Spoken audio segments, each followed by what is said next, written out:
In today's video, I compare the hardware remake of ARP's Filtamp Module 1006 with Cherry Audio's software version, and both with the original from 1970, the latter only concerning authenticity. I'll try to get my hands on an original ARP 2500 again in the course of this series, so that I can compare even sound-wise, but the corona restrictions, as well as my budget, make traveling more than difficult at the moment. The sound that I'm going to send through the two different filters, the hardware filter here and the software filter in my computer, comes from my neutron. It's a mixture of different waveforms. The output of the neutron I patch into a buffered multiple, and one output of the buffered multiple here goes into the hardware filter, from where it goes to the mixer, which panorama knob is completely set to the right, so the stereo, this sound which comes from the hardware filter is completely to the right, at the right in the stereo panorama. The other output of the buffered multiple goes also into my mixer, but this time the panorama switch is set completely to the left. From the mixer it goes to my Focusrite. Let's remove the headphones. To my Focusrite audio interface, from where it goes into the computer. And in the computer, of course, it goes into my DAW, where Cherry Audio's voltage modular is running. I have inserted voltage modular's Filtamp Module 106 emulation, software emulation, in the rack. The left audio input, which comes from the hardware filter, goes directly to the audio output, so it's not processed by anything here in the rack. Whereas the right audio input, it's the audio input which is not yet processed by anything, just coming from my neutron into the mixer and then here into this audio input. So this right one goes, of course, to the filter, to the software filter, and from there to the right output. With this patch, I can listen to both filters, to the result of both filters, either at the same time or one after the other. I have inserted a signal analyzer here, which is going to show us the spectrum of both in different colors. One color will be blue, and the other one, as you see here with the noise, is going to be green.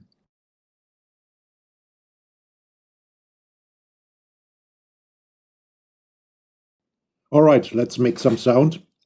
Both filters, the cutoff frequency of both filters is set to maximum here in the software filter, and as well as here with the hardware filter. Okay, at first I open the mixer channel of the hardware filter. It's depicted in blue.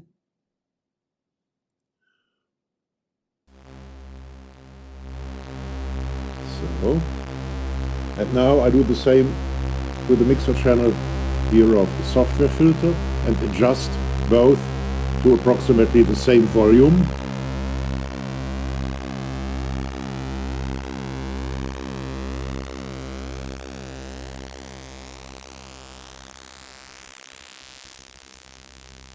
All right. Resonance is 0, it's no resonance at the moment. So I reduce the volume of the hardware filter again. So the green is the software filter, the green graph here. I have a little bit of modulation going on in the neutron to make it more interesting. And now I slowly reduce the cutoff frequency until the knob is at exactly 3 o'clock position.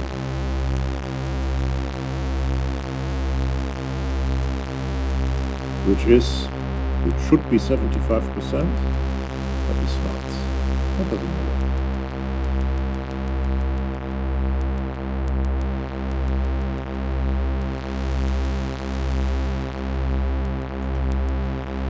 Okay. Now I fade out the software filter, fade in the hardware filter, and do the same with the hardware filter.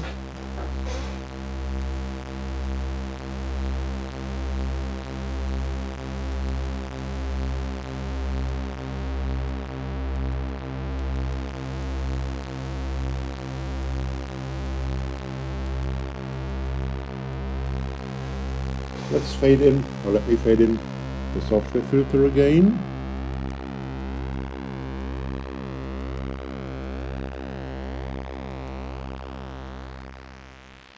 Now it's only the hardware filter what we see and hear, and now it's both. And there's a little bit of difference, kind of difference, but it may be that the knobs, let's say mechanically or pseudo-mechanically here in the software, are not completely identical. But the difference is quite small. All right, I go down with a hardware filter again and reduce the software filter to 50% or to 12 o'clock position.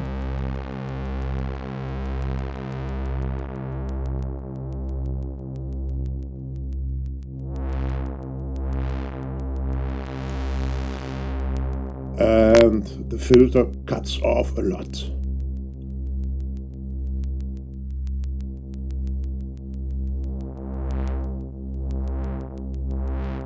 Okay, I fade out the sound of the software filter, fade in the hardware filter again,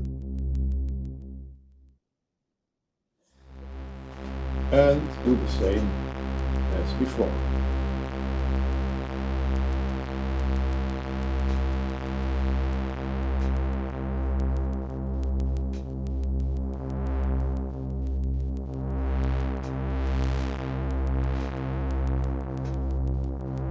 This way. I fade in the software filter again, and now we see a huge difference. So the software filter, let's say, cuts off faster at this 12 o'clock position. It cuts off a lot more than the blue depicted hardware filter. Fade out the hardware again and fade it in again, and you see there is a lot more of higher partials still in the spectrum, partials which are not present in the software, in the spectrum of the software filter. Let me go down again further. I fade out the hardware, so we see only the software filter, and I close the cutoff frequency even further.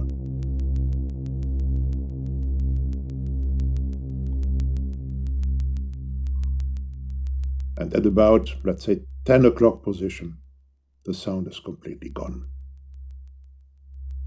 Let's try the same with the hardware filter, reducing it to 10 o'clock position.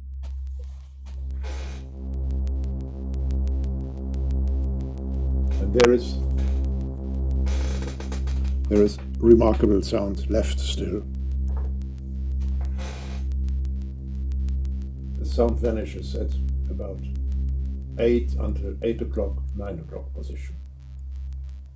Okay, so let's compare. Let's compare the whole filter sweep. I open both filters again completely. And now I reuse both. Oh, but I should adjust the volume.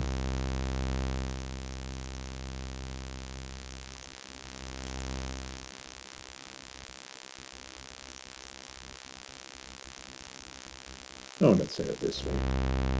Okay. Yeah. And now I reduce both. I try at least. I need longer arms, so it's better. Sorry. Let's go down with the cutoff frequency.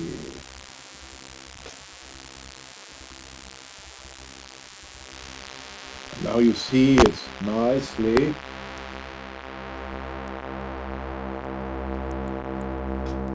That the green graph reduces faster than the blue one.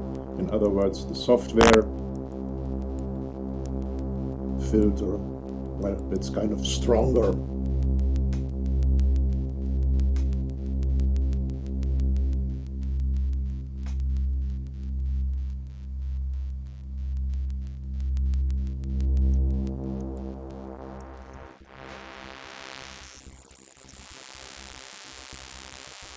So I have I've faded out the hardware filter again because I want to show that because of what we have discovered, that's the reason for the following statement, that the software version here, or voltage modulus software version, is more, let's say, perhaps even better or more remarkable at the high end than at the low end, and with the hardware version it's completely different, the other way around.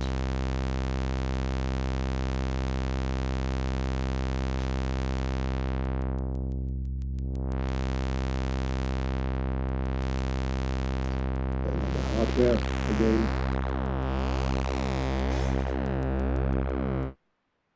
Something what we discovered in the last video already, that it's not that remarkable at the high end.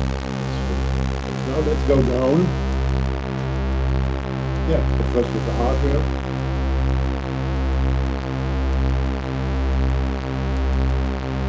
It's really strong here.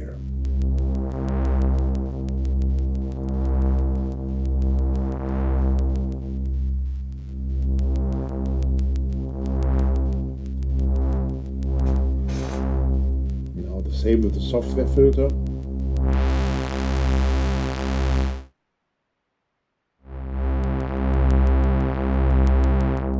It's a different characteristic. At the very low end, there isn't anything. There's not much, at least. Not changes to discover. But here around the 12 o'clock position, it's great sound. Around 12 o'clock.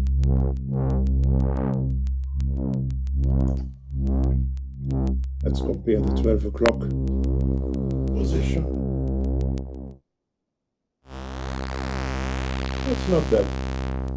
It's not that strong, it's not that full. We're around the 12 o'clock position. But I get more of the low end when I go down with the cutoff frequency further. Alright, so now the same with a little bit of resonance. Let me at first set the resonance to, let's say, 25, about 20%. So, and the same here. I go down with the software. Now we have the software filter. Go down with the software filter's cutoff.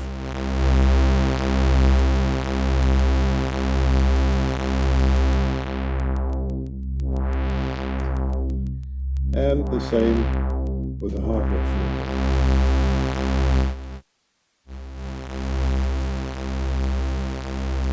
The software filter's sound is clearer, more, not pointed, how shall I describe it? It's more remarkable, more of resonance to be heard.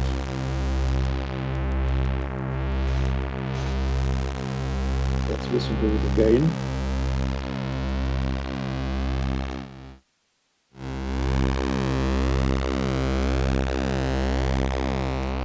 Okay.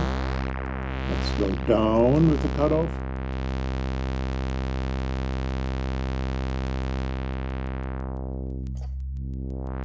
with the hardware.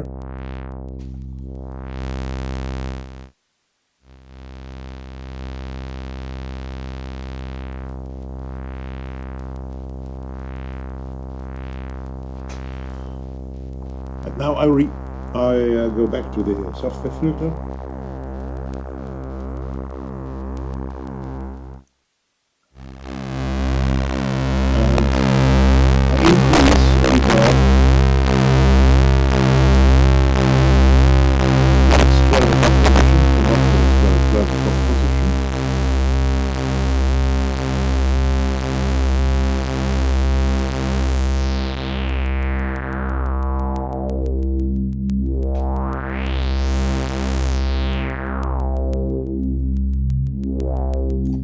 And the same with the hardware filter.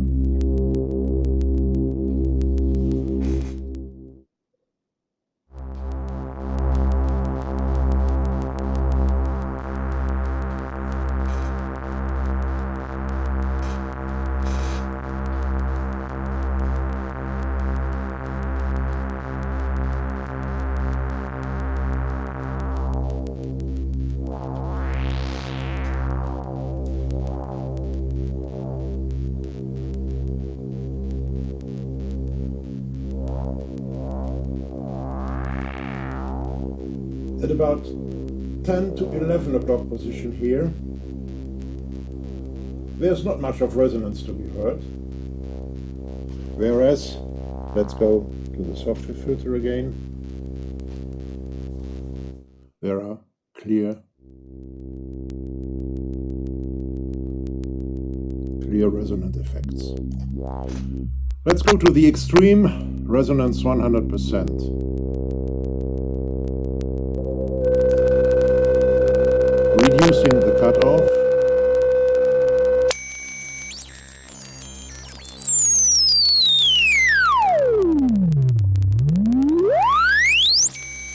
And the same with the hardware.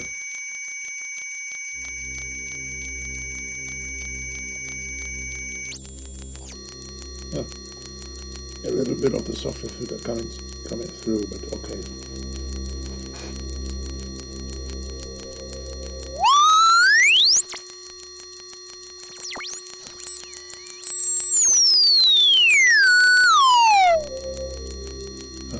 Here, going down below 10 o'clock, the original sound with a low cutoff frequency comes through again, no resonance. The resonance sets in from coming above at about 11 o'clock.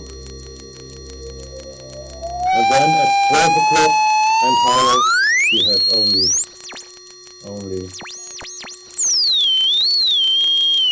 whistling.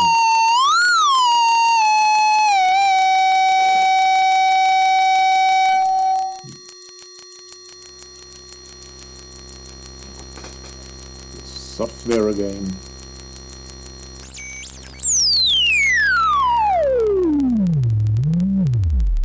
Here at the low end, we can do more sound design wise with the resonance effects of the filter with the software filter than with the hardware filter. Alright, let's do the same with different pitches, different frequency ranges of the original sound material. Well, let's do the same as before with a higher pitch, but I go through the different adjustments of the knobs with a little bit faster. Perhaps you hear the helicopter coming. My flat is in the next to the hospital, and the hospital gets new customers, as it looks like. Okay, I open the hardware filter and go to a higher frequency. So a little bit louder. We have no resonance at the moment, and I go down with the cutoff frequency.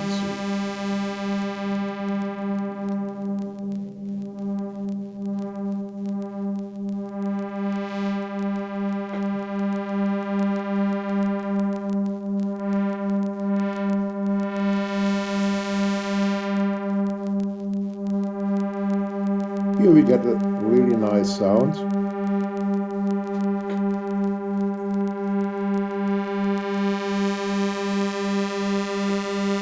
And the same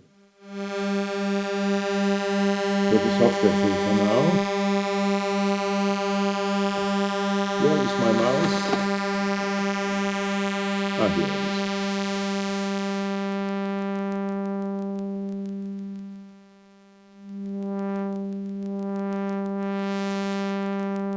Here I have to say the hardware filter is much more impressive than the software filter with this higher frequency fed in.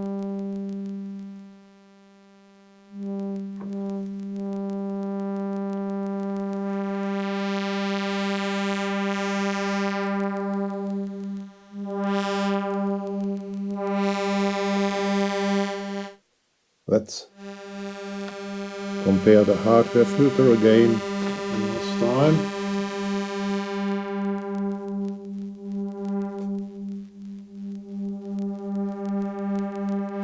Alright, and now with a little bit of resonance, let's say the resonance knob position at about 10 o'clock, still the hardware filter.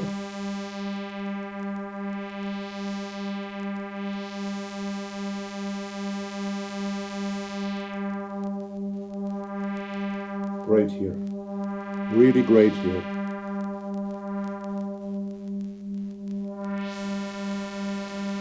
The same with the software.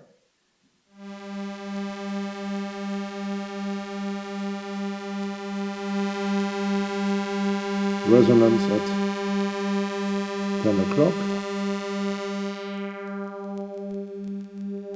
It's a different sound, but also nice.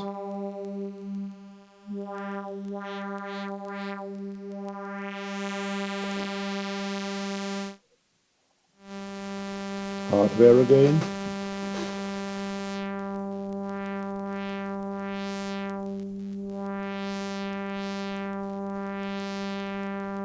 The software filter is a little bit stronger here with a little bit of resonance. Let's increase the resonance. 12 o'clock position with the slider, with the knob.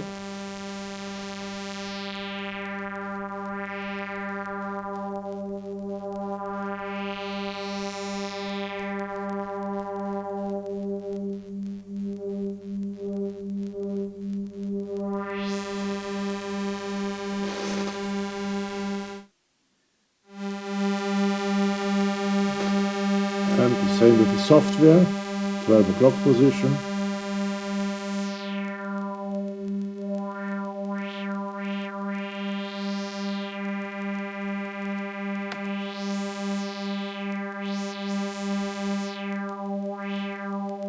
It's, well, yes, it's more impressive.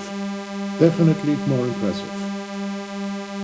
Let me increase the resonance to, yeah, let's say a little bit more than 75%.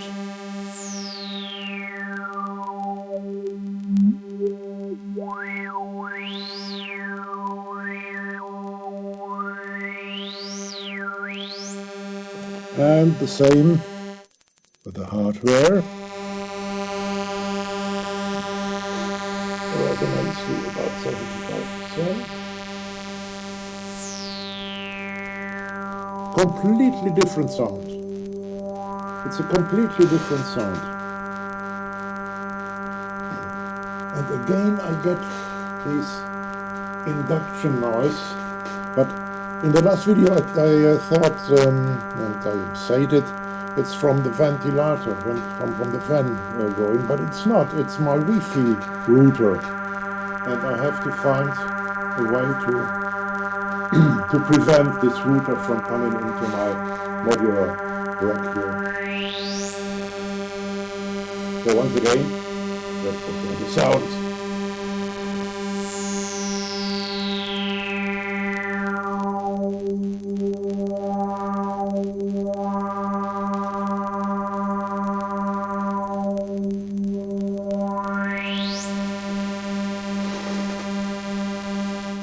And the software again.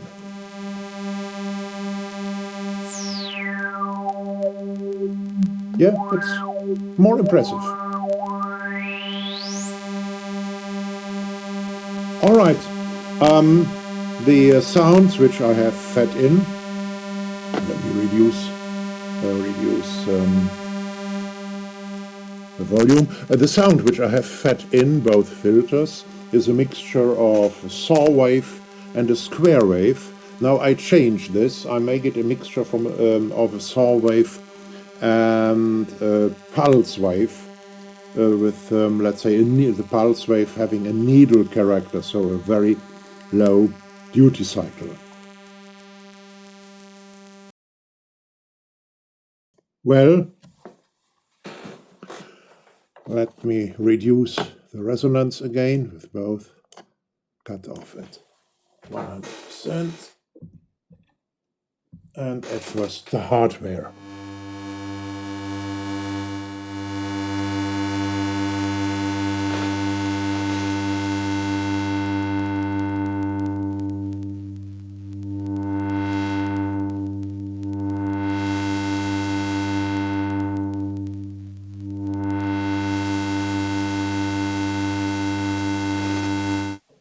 Now the same with the software filter.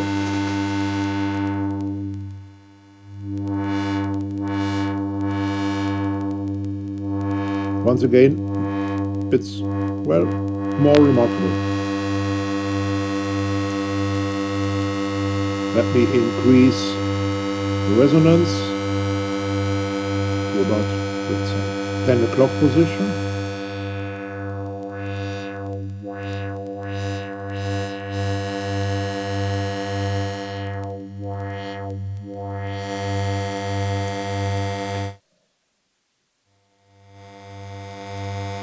Now the hardware version, resonance at about 10 o'clock position. It's a different sound. I won't say it's less or more remarkable, it's just different.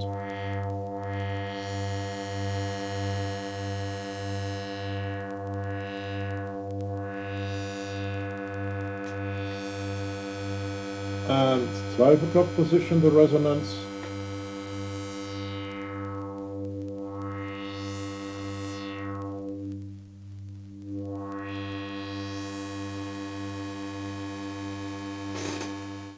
And the same with the software. At first 9 o'clock position, at 10 o'clock position.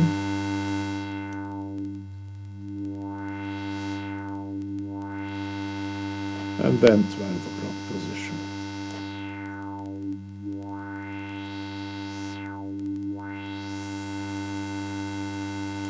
All right, now I start a sequence.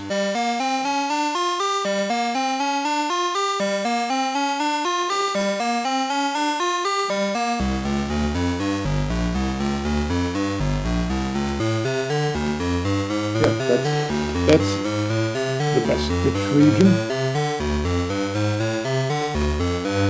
No resonance. And turning the filters cut off down to the software.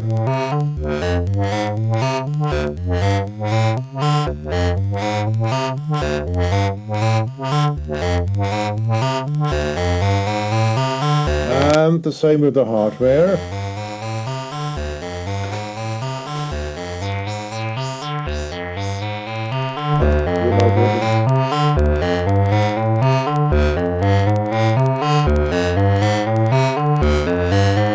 Different sound again.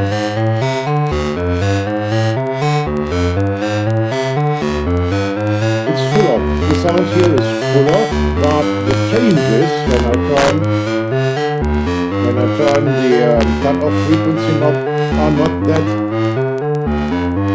let's say, forcing. Once again.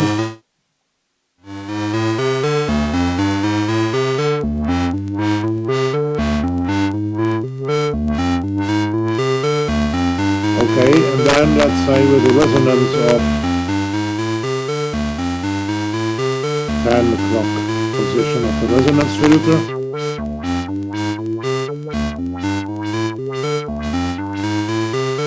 And a little bit more, 12 o'clock.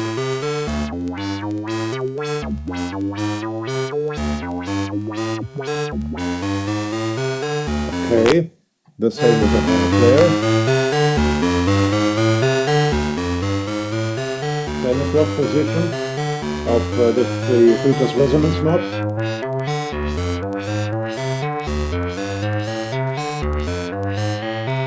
That's 12 o'clock.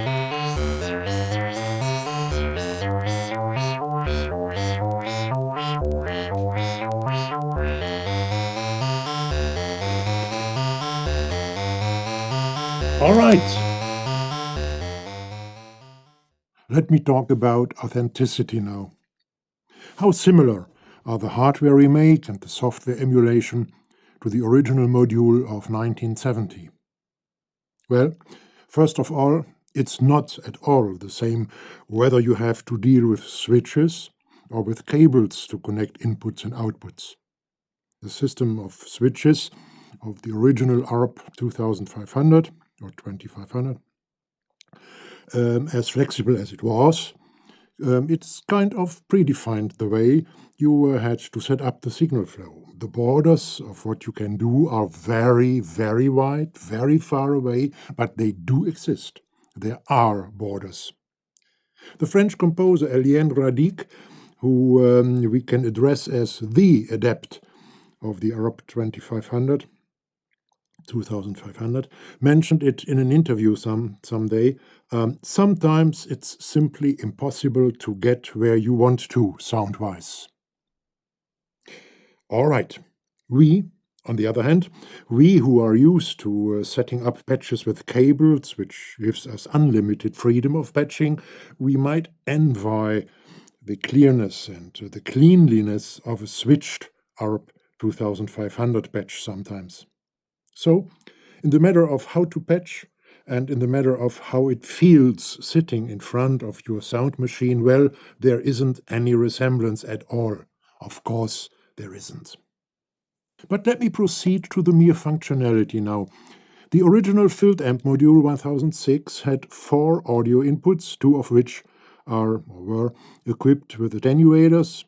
The Behringer hardware remake has got only 2, both with attenuators, and the Voltage modular software version has got 3 audio inputs, all with attenuators. All 3 versions are equipped with manual controls for the cutoff frequency and for the amplifier main gain. They all have a switch to choose between exponential or linear amplifier mode, and all of the versions have one single audio output. All 3 offer a 1 volt per octave CV input mode, but only the remakes, hardware as well as software, have got a separate CV input for this function. The original ARP 2500 from 1970 offers the possibility to switch 2 of the 5 cut-off CV inputs to 1 volt per octave mode. All in all, the original ARP offers more inputs as well as more input attenuators, as the table shows. Cherry Audio's software version offers something special in addition, a drive knob representing a function the original Module 1006 didn't have. Well, the Filtamp Module 1006 didn't, but the original ARP 2500 as a whole did. Not as a manually adjustable function, though. But the multi-filter module 1047 had an inbuilt amplifier, it had, and this inbuilt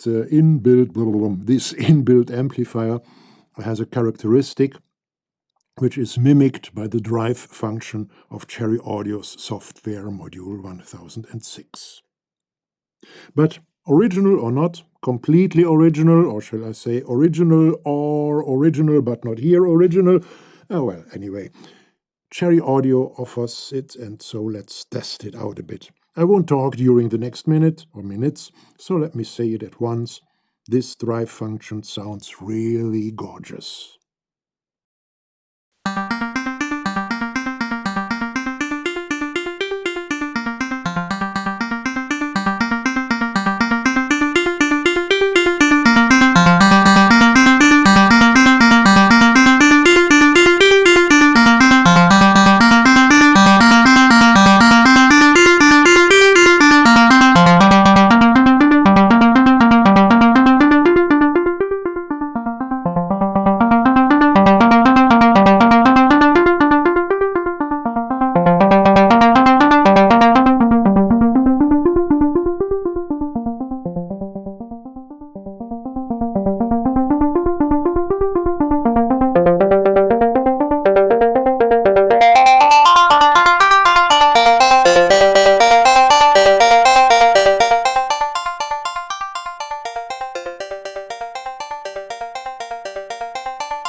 last question to answer: can I use the flexibility, all the different routings which I showed in the last video? Well, let's deal with each of these routings individually. First one.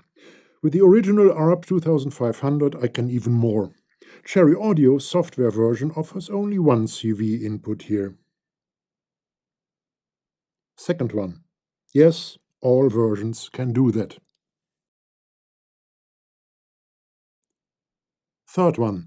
Again, the original ARP offers even more flexibility, and even the software version allows to do nearly the same, only that there is just one single CV input for the amplifier.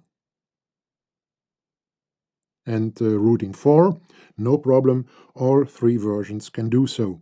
The software version offers even more flexibility because of its 3 audio inputs, and the king of the road is the original ARP again with its 5 inputs. Well, thank you for watching. You may consider visiting my website. Don't forget to visit my website. And if you want to support me, just visit my shop on the website and buy something, or simply donate a little bit. Or even, you might even want to get a member of our community. On the website, you will find a menu item explaining all the great and nice advantages of being a member of our great community. Okay, once again, thanks for watching. Thanks for eventually visiting my website, and enjoy your day. Thank you, Ralph.